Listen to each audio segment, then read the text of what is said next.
Before we dive in, don't forget to subscribe to our channel and hit the like button for more engaging content.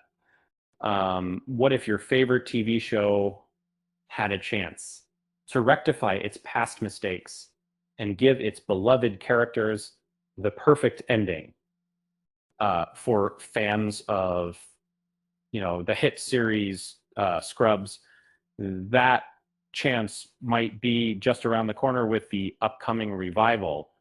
One thing that would make the ending of the Scrubs revival truly fulfilling for Zach Braff's character, Dr. John J.D. Dorian, is a rearrangement in the leadership at Sacred Course School, industry with cancer crime students attending to go back.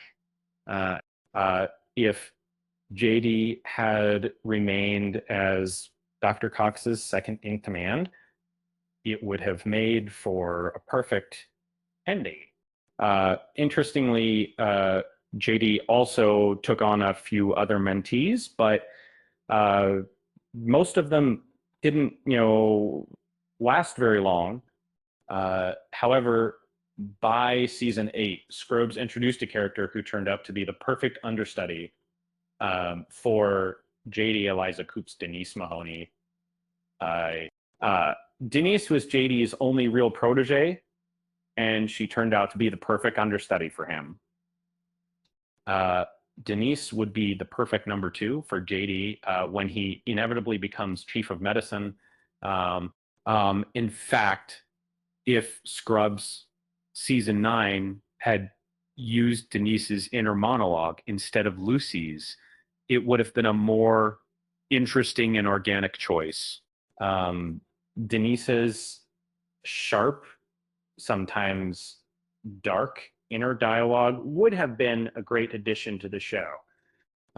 So how can the Scrubs revival keep the Sacred Heart line of succession going? Denise needs to choose a successor, and the show could introduce a protege for her to mentor and ensure a smooth transition of leadership in the future.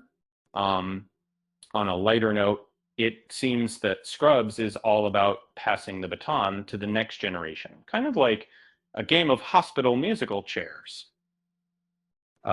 With that said, thanks for watching, and until next time, have a good one.